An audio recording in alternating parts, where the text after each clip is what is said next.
I agree. Well, let's get back into it. Let's get back into the second half of this game as we want to get into and talk about this coming NFL season. So there's been a lot that's happened this NFL season, and Connor and I have taken. There was a great article written by The Athletic, talked about some of the most intriguing football players out there for this year. And we both have our top three of who we think are some of the most intriguing players coming into this year.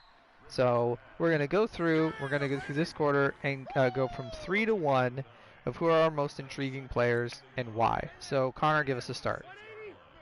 Yeah, so my number 3 most intriguing player that did not make the athletic top 25 list, but I think is very intriguing, is going to be Tua Tagovailoa.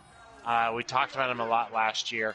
Here's why I think it's intriguing, is it's always important for rookie quarterbacks, their year 1 to year 2 progressions. So I think even though Tua didn't exactly light it up last year, he's going to have an opportunity to show that he's got the right stuff, if you will. Furthermore, I think with the addition of Jalen Waddle, who I'm very high on, if I can give an honorable mention for most intriguing player, I'm looking at Jalen Waddle, as well as Will Fuller, with just a nice, strong coach team, and some winnable games within the division. So Tua Tagovailoa, number 3. I'm just intrigued. I'll turn on the TV just to see how he's playing. That sounds like a good way to get your local broadcast games in with Tua. I am going to go with someone, I'm going to go with someone on my list who I thought is very interesting and just want to see do. And probably number 3 for me is going to be Kyle Pitts. Kyle Pitts, of course, was taken as a high draft choice. The Falcons, how was that not a pick? The Falcons are very up and down this year of what they're going to do. Being in Georgia, I get their preseason games and watch them. They don't look very great. Now, of course, that's not their starters in, but there's a lot of question marks, and it's just while he's touted he's going to be a very good athlete, and that he's going to be a very good talent, I want to see how it translates. How does it look on paper? I liken it to, and not comparing him exactly, but if you looked at when Calvin Johnson was taken over to Detroit, Detroit didn't immediately get better. While he was a great receiver, they still really struggled. So I want to see how much of an impact does Kyle Pitts really truly have. Is he the talent that lets Atlanta be okay with losing Julio Jones? And is it number 2 for Calvin Ridley? It would also help block and establish that run game.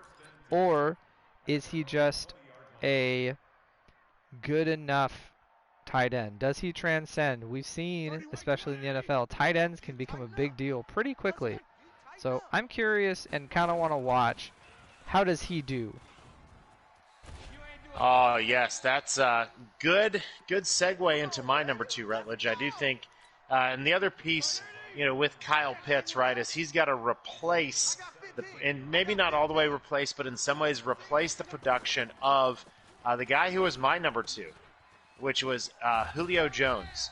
Julio Jones was in a great situation in Atlanta. He might not have always had the, quote, number 1 offensive head coach, but he had a really good, solid quarterback. They were very talented at receiver. Matt Ryan could get the ball around. And he had some help, right? He was really good, but he had some help. So I think it's going to be very interesting throughout this year to watch Julio Jones in an offense that is A, run heavy, B, with a quarterback that might not be as good as Matt Ryan, and a year older. He's very expensive. And just to be able to kind of see, what's he going to really be when he's got he was always a really good player on a good team, but when he's got to be the number 1 receiver on the team, how is that going to work out for him? Definitely a really good one there, Connor, and that also helps transition to someone, to me, who he's got some stuff going on.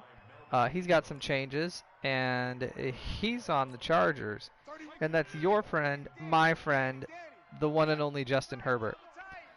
Please be our friend.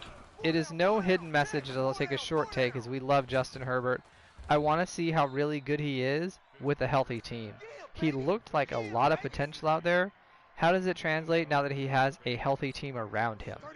So mine's Justin Herbert. Ooh, yeah, no, I think especially within that division, the Raiders are going to be coming to play hard, and the Chiefs are always going to be stout. So definitely interested to see how Justin Herbert plays. My number one, very briefly, is going to be Carson Wentz. New situation, injured again. Probably the best team within that division. Was his situation more about having a bad situation in Philadelphia, or was it more about him? So I think it would just be intriguing to see how that happens. Rutledge is, so what do you think about the Big Blue Carson Wentz? I agree with you. It's a different situation. Seeing you get hurt, I did learn today that if Carson Wentz doesn't play 70% of the games in the trade agreement that he had, that Philly loses a second-round pick. So Eagles fans should not just be thankful that he's gone. They should hope that it all works out for the best for him in Indianapolis and that he benches himself because of ability, not because of injury. But and have Jake Fromm play. I don't know if Indianapolis has the stomach for Jake from State Farm. That guy got hit in the head.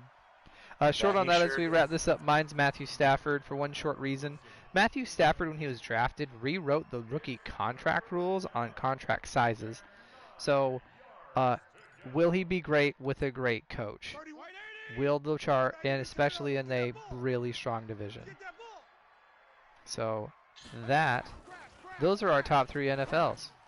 And that's wide open passing. Top 3, wide open, top 3 most intriguing players in our third quarter topic. And the Dolphins, Fly Dolphins Fly, take the 16-7 lead. They do.